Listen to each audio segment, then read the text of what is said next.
Seja muito bem-vindo, seja muito bem-vinda a mais um encontro de todas as terças-feiras aqui no canal de ES Hoje. Nosso entrevistas dessa semana vai falar de saúde, porque tá um calor, né? E pelo visto, a estação verão vai pocar, como os capixabas gostam de falar. E aí, o nosso assunto de hoje é a saúde e por isso eu convidei a médica gastroenterologista, falei direitinho, a doutora Kathleen van der Kocken. Seja muito bem-vinda. Obrigada. Doutora, é muito comum no verão aumentar os casos de gastroenterite, certo? 15% normalmente já é um cálculo, acho que deve ser uma média, né? Desse aumento de casos, porque as pessoas estão realmente expostas ao calor e à comida também. Eu queria começar perguntando, assim, é comum por conta da estação estar mais quente ou é comum porque nesse período a gente não se atenta tanto, né? A gente quer aproveitar os dias, a como escolher bem a comida e o que se bebe.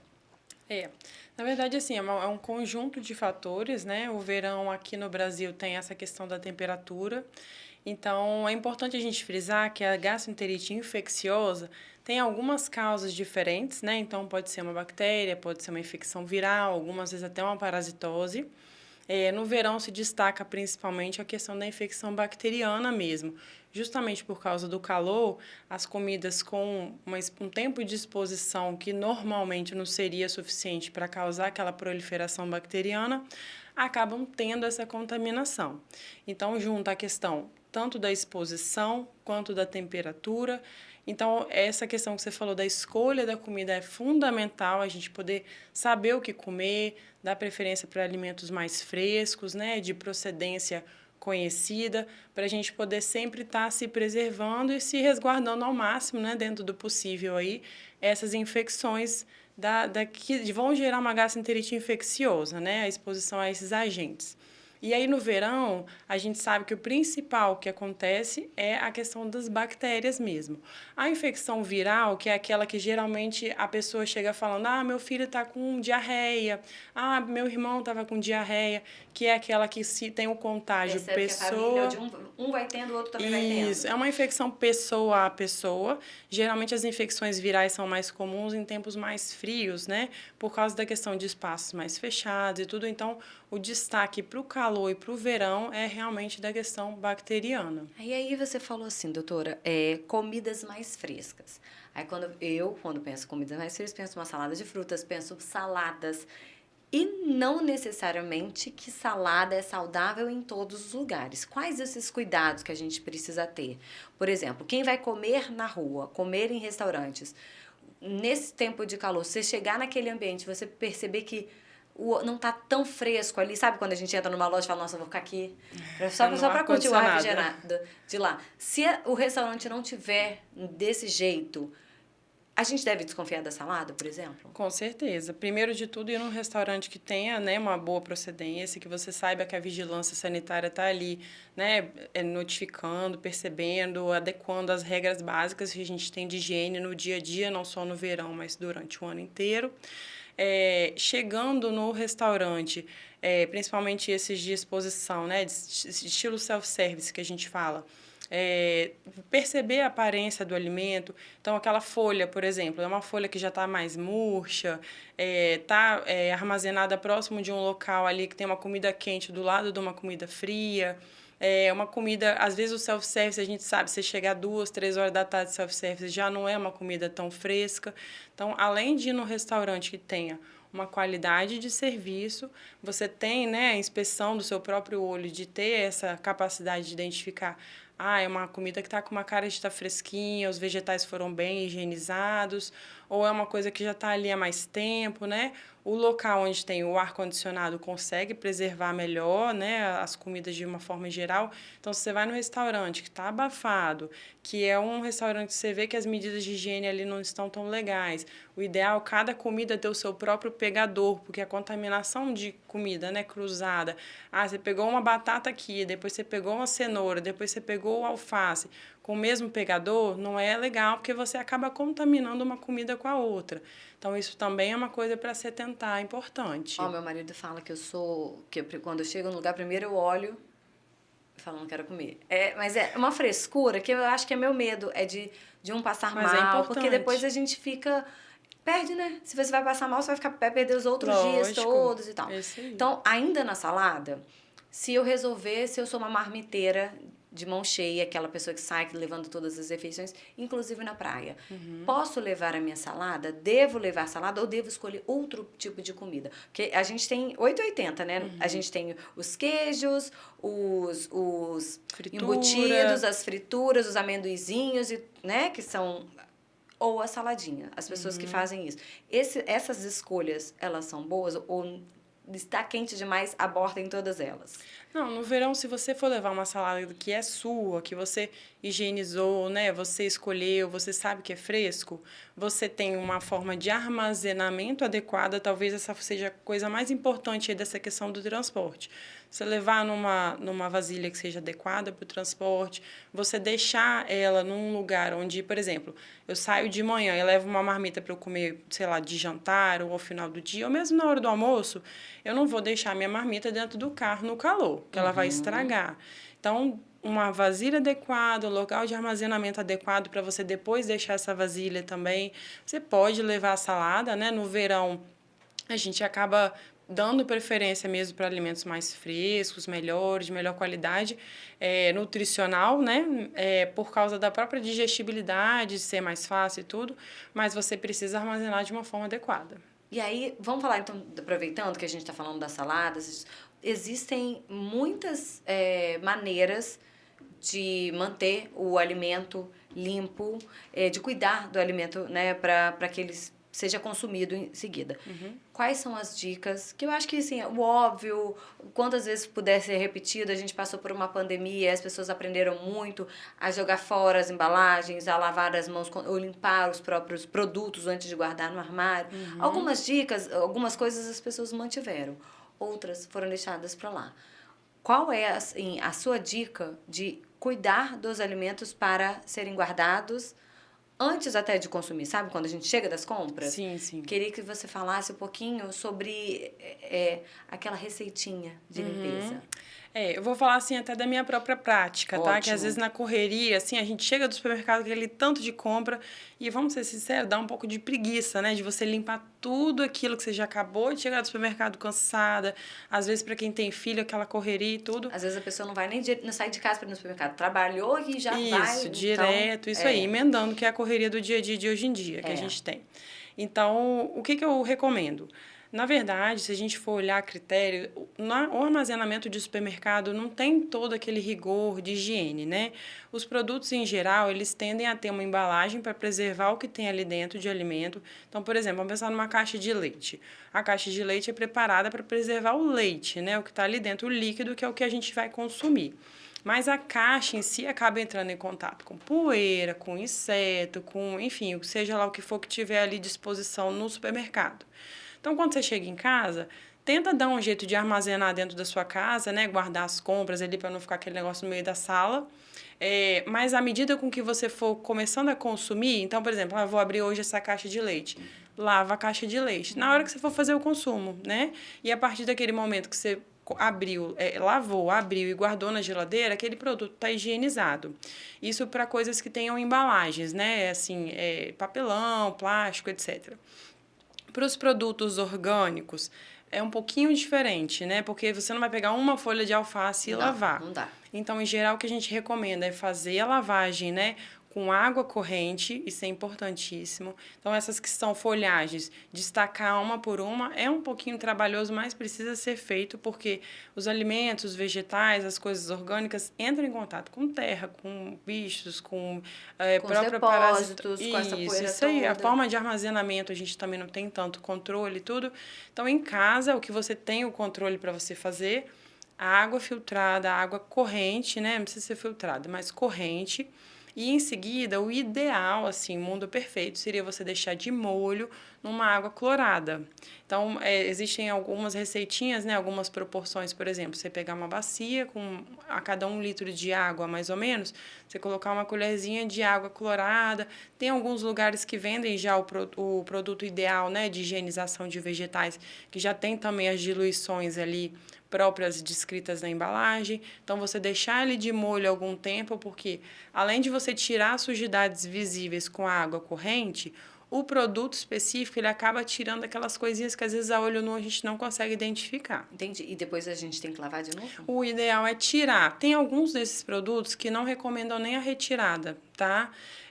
Mas aí é importante ler direitinho nas recomendações e aí depois você coloca no local de armazenamento adequado, né? As folhagens para maior tempo de preservação, por exemplo, evitar aquelas que fica com aspecto meio de deteriorando já, de começando a decompor.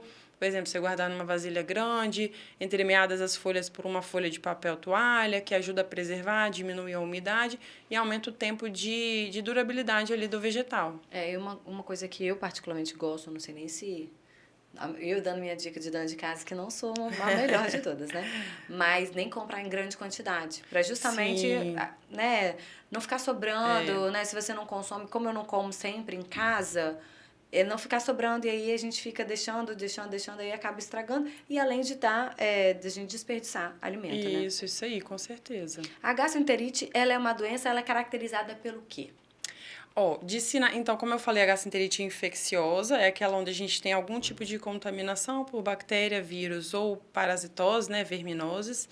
E aí, a gastroenterite infecciosa aguda mais comum do verão, quando o paciente acaba adquirindo, né, consumindo aquele alimento contaminado, vamos dizer no caso das bactérias, né, aquele alimento contaminado. E existem algumas diferenças entre cada tipo de gastroenterite. Então, quando a gente geralmente tem a contaminação bacteriana, o mais comum é que as manifestações clínicas sejam muito rápidas.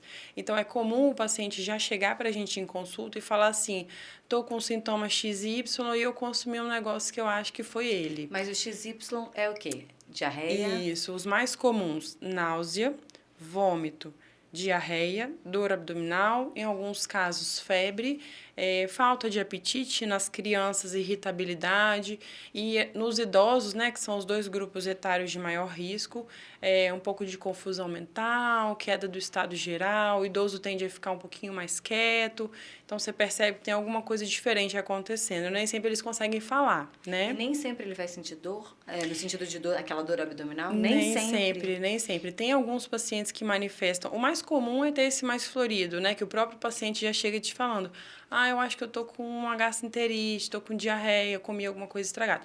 Mas alguns pacientes têm só náusea, ou só começa com febre, depois vai abrir um quadro diarreico, começa um episódio de diarreia de manhã e mais à noite começa uma cólica, uma dor abdominal. E existem casos mais raros, né, onde o paciente tem só náusea, ou tem só diarreia, ou tem uma dor abdominal inespecífica que depois da diarreia. E essa intoxicação que leva, né? A gastroenterite é uma intoxicação, certo? Certo. Então, essa intoxicação, ela pode ser leve no sentido de ir e voltar e falar, nossa, eu até tive isso, alguém próximo tem, você fala, até tive isso, mas passou. Assim, pode ser, sabe, aquela coisa que você não precisa nem recorrer a um médico, não precisa nem usar um medicamento, pode acontecer também? Sim, pode acontecer. E aí depende também do hospedeiro, né, do paciente. Então, é uma pessoa saudável, não tem doença nenhuma, se alimenta bem, está se hidratando. Em geral, a maior parte dos casos de gastroenterite acaba sendo mais leves, né? Agora, um paciente já idoso ou uma criança tem alguma doença mais grave, né? Por exemplo, um paciente que faz quimioterapia e já não tem uma imunidade muito boa, a tendência é ser um quadro mais arrastado, mais grave, com potencial até de maior gravidade, de manifestações clínicas, desmaio, né? Graus de desidratação maior. Então, pode ter diferenças aí de manifestação, sim. Entendi. Mas mesmo independente disso, gente, não podemos nos medicar, né? De qualquer maneira, procura uma orientação de médico. A gente vai caminhando para o final, mas antes é óbvio que eu gosto da minha cervejinha. Nesse calorão, os dias convidam. Tem gente que é do vinho gelado, né? Enfim, a gente sabe que em excesso Claro que não, eu nem vou falar para a doutora, fala para a galera beber, obviamente que não, doutora, mas o quanto que isso pode ser um prejudicial, porque o álcool desidrata também, né? Sim, com certeza. O mecanismo de ação da bebida alcoólica, né, um dos mecanismos de ação é bloquear a nossa parte cerebral que faz a gente parar de urinar, vamos dizer assim, para simplificar. Então, uma vez isso bloqueado, a gente percebe, né, que a gente acaba urinando mais quando a gente está bebendo um vinho, uma cerveja, algum tipo de bebida alcoólica. Então, no verão, igual você falou, as pessoas têm essa vontade de beber mais cerveja, né, coisas geladas, drinks com gelos. Não tem problema, desde que seja em quantidades moderadas, mas nesse caso reforça ainda mais a questão da hidratação. Então, colocar aí uma média de a cada drink, por exemplo, você beber 2, 3 copos de água, a cada latinha de cerveja, 2, 3 copos de água. Então, essa vigilância. Até porque quando a gente fica um pouquinho mais alto, digamos assim, pelo efeito do álcool, você tende a perceber menos sede e você se vigia menos. Então, ajuda tanto a não se desidratar, quanto a problemas de ressaca, né? Que são aqueles sintomas de mal-estar do dia seguinte. E vale lembrar que a partir dos 35 anos, a ressaca vira uma dengue, né? A gente passa dias para se recuperar. Quase uma semana. Doutora, aí a gente falou da hidratação, perguntei da hidratação porque eu quero emendar. A gente precisa se preocupar com isso, mas tem uma coisa que eu gosto muito também, gosto de dar para as minhas crianças, sempre tem em casa, compro de 2 em 2 dias 2 litros de água de coco, porque eles adoram. E os sucos. Mas acho também que nem sempre, nem em todos os lugares a gente deve adquirir, né? Às vezes a gente olha aquela pessoa que tá com aquela unha enorme, suja, aquele facão que você não sabe se foi lavado. Às vezes você vai numa padaria que eles tiram suco todo dia, mas tiram de manhã, depois tiram às 4 da tarde. Que horas que foi tirado esse suco? Tem umas coisas que eu fico com um pezinho atrás. Devo ficar mesmo, né? Sim, com certeza. A água de coco é uma reposição de eletrólitos natural muito boa, né? Com um custo acessível, que isso é uma coisa importante também da gente falar. Mas é algo orgânico. Então, assim, ali pode acontecer infecção, né, proliferação de bactéria. Então, tem que ter esse cuidado redobrado, talvez até nessa questão da água de coco, nessa época de calor, porque a tendência é ter aquela manipulação por várias pessoas. Então, vá a um lugar que você já confie, que você saiba das pessoas, né, que tem uma boa qualidade de higiene, que seja um lugar onde a vigilância também esteja atuante, né, naquelas medidas de higiene básica de um estabelecimento. Então, a água de coco é excelente na reposição de eletrólitos e de líquidos, mas tem esse detalhe importante aí, que a gente não tem tanto controle, né? Então, tem que ter cuidado. É. Doutora, tem mais alguma coisa que a senhora acha que a gente deva falar sobre os lanchinhos, sobre a lactose, enfim, para a gente poder caminhar para o nosso final? Sim, então, assim, começou um quadro que você acha, que eu acho que eu vou dar esse recado final aí para as pessoas, né? Começou um quadro que você acha que pode ser uma gastroenterite, né? Ah, comi alguma coisa diferente, ou tô me sentindo meio estranho, náusea, vômito, diarreia, dor abdominal, esses sintomas todos que nós falamos, mal-estar, dor no corpo, né? Sendo ele leve, né, inicial, você não sendo uma pessoa que tenha gravidade, problemas de saúde maior, hidrate-se, principalmente. Então, geralmente, a gente recomenda a cada episódio de evacuação, no mínimo 200 ml de líquido. E aí pode ser água, água de coco, Gatorade, sucos leves. Hidratação, alimentação. Então, uma questão importante que você falou aí da lactose. A tendência do nosso organismo, quando a gente está no episódio de gastroenterite, é não conseguir digerir a lactose. Então, às vezes, a pessoa faz, por exemplo, fazer um mingau e bota o leite ali dentro. A tendência do organismo é você fazer mais gases, mais distensão abdominal, piorar a diarreia. Então, isso é uma outra dica. Quando vocês tiverem um episódio de gastroenterite, evitar a lactose. Então, leite, queijo, requeijão, todos os derivados, né? Repouso, né? Um repousozinho. Você já tá com uma gastroenterite, você não vai para uma festa, não vai beber, não vai exagerar, né? E aqueles casos dos pacientes que são de maior gravidade que a gente falou. Idosos, né, que tem mais dificuldade de beber água, ele já não tem muito aquela sensação de sede, a própria idade já tira essa sensação de estar com sede, então a família tem que estar vigiando ali em cima para poder não haver desidratação. as crianças, que é o mesmo caso, difícil criança pedir água, né? Eles têm que estar com muita sede de chegar ao ponto de pedir água. Então, vigilância nas crianças. As pessoas que têm imunidade mais baixa, como a gente tinha falado, quimioterapia, doenças graves, doenças crônicas, e qualquer tipo de sinal de alarme, né? Sinal de alarme entra. Uma febre que não está melhorando, se teve febre de manhã, de tarde, de noite. Tem alguma coisa errada. Uma gastroenterite geralmente não cursa com episódios de febre tão recorrentes. É importante uma coisa também que eu ia falar, observar o aspecto das fezes. Então, diarreia presença de fezes, né? Resíduos alimentares podem estar presentes ali. Então, você começou a ter diarreia. É importante observar. Existe um sinal de alarme que é sangue nas fezes, tá? Gastroenterite comum, essa do dia a dia que a gente vê, normalmente não cursa com sangue nas fezes. Então, se você teve 2 episódios e está tendo sangue nas fezes, mesmo que seja no início, é importante procurar um médico, um pronto-socorro que seja, para fazer um atendimento, que você pode estar tendo uma gastroenterite mais invasiva, que eventualmente pode precisar, por exemplo, de um antibiótico. Então, muda a conduta, né? Só ficar se hidratando e alimentando bem não vai ser o suficiente nesses casos mais invasivos, tá? E, no geral, é isso. Ficar, né, cuidando aí, vigilante para esses sinais de alarme e, em caso de necessidade, procurar mesmo um pronto-socorro, né, de forma adequada. Caso de dúvida, não fazer essa questão da automedicação, que você falou também é fundamental, porque às vezes a gente traz mais prejuízo tentando tomar um remédio que a gente acha que vai fazer bem Do que se ajudar, do que né? sair bem, isso aí. Doutora, muito obrigada. Eu fui uma criança que eu lembro de todos os verões, quando eu era criança, de pegar insolação. Todos. Então, assim, é algo que eu já fico com um pezinho atrás. Morro de medo de passar um calor numa praia e não ter uma... Já chego procurando uma sombra para correr. E eu acho que vale, né? A gente está vendo que o calor que o capixaba está passando, que o país inteiro está passando, está muito alto. A gente tem expectativas de dias ainda mais quentes. Então, vamos nos hidratar e sempre lembrar dessas dicas que a doutora Kathleen nos passou. Obrigada, doutora. Nada, obrigada a vocês pelo convite. A gente vem toda semana falar de algum assunto importante para a nossa sociedade. Hoje é saúde, mas eu te espero todas as terceiras aqui no Entrevistas. Até semana que vem.